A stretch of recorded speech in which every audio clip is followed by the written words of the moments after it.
Charlottesville, Virginia. My grandfather belonged to Thomas Jefferson. My grandfather was 115 years old when he died. And now I am 101 years old. Now, now your husband and you both are young. You all try to live like young people ought to live. Don't want everything somebody else has got.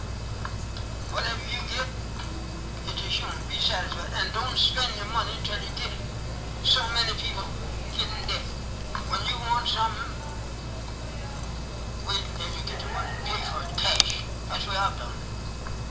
If I wanted anything, I wait until I got the money and I paid for it cash. I never bought nothing on time in my life. But that was the voice of Fountain Hughes, a former slave to live to the age of 101. Slavery started back in the 19th centuries when Africans were brought from Africa to work on the fields of Caucasians and English people. Slavery started not as a brute force, but for the betterment of the Caucasian descent. Slaves were treated unfairly, given poor working hours, no pay, but given the basic needs of every mankind. They were given food, shelter, and clothing. Of course, the slave owner only gave the basics. He needed to maximize his profit, so he minimized his expenses in buying the needs of slaves. Slaves belonged to the poorest rank of society. They could not make their own money, and they cannot have the privilege of most humans in America. Slaves were brought from Africa on big ships where the living conditions were terrible for 3 to 4 months. They were extremely tight spaces. Slaves could die next to each other and have to survive next to them for who knows how long. There was many diseases on the ship. Starvation was a major problem for slaves. Whippings were a daily routine for ship captains to make examples for the slaves not to do something wrong.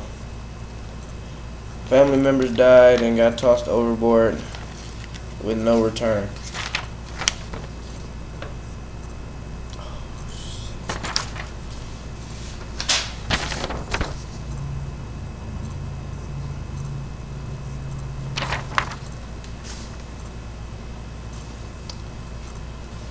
There are two differences of slaves. They are urban slaves and rural slaves. The living conditions of each differ. Rural slaves were treated a bit kinder. They were almost as free men considered by PBS. Urban slaves mostly worked as apprentices for tailors, sandal makers, and butchers. They were better fed and better clothed.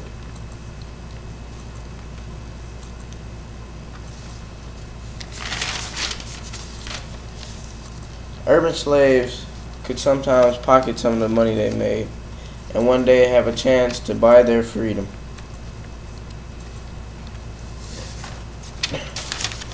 Rural slaves, on the other hand, had no chance of getting out unless they escaped by foot. They lived very harsh conditions. They were malnutritioned and underclothed. Slaves that lived in rural areas worked in shipyards, brick yards, cotton presses, and warehouses. They slept in huts, and they worked from sunrise to sundown. They slept on in-kind pane boards or wooden floors or pieces of wood.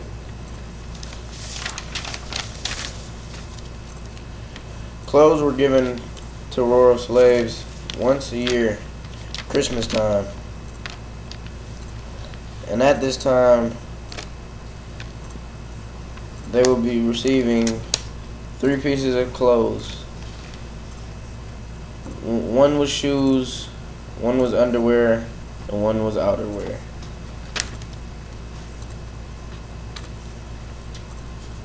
Next, there's a difference in field slaves conditions and house slave conditions.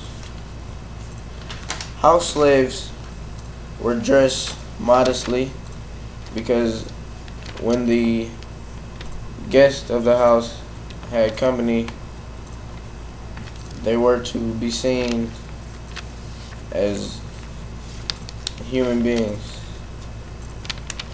House slaves were better fed, or maybe sometimes hand-me-downs from the master or mistress.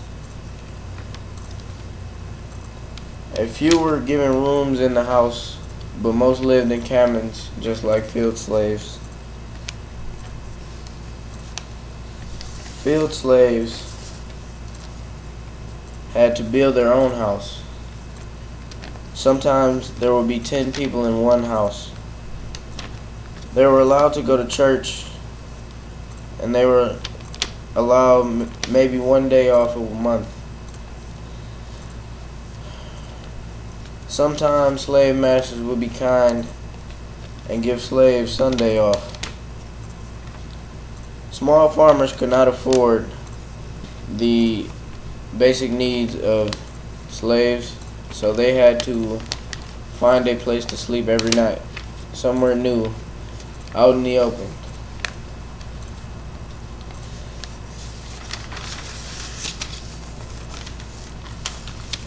Also, there is a difference in the age of a slave. A young slave was better fed, better clothed, and better taken care of because they were the ones who put in the most work. Older slaves were given less clothes to die off. Slave owners did not need them after they could not produce any more labor. Here's an example of field slaves working hard in the cotton.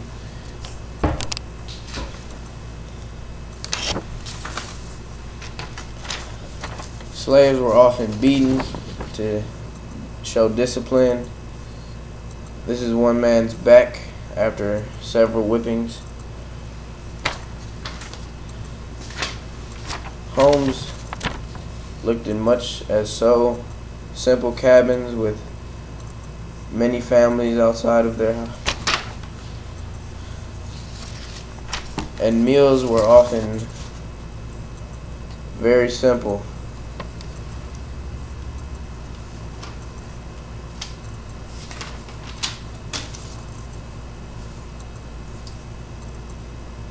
Meals included cornmeal, lard, some form of meat, molasses, peas, greens, and flour. This diet was distributed every Saturday.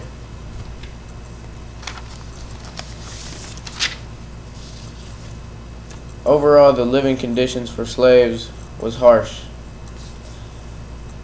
And after slavery ended, it became much easier for a slave to go day by day living. This has been Ashish Ferguson bringing you live report of living conditions for a slave. Thank you.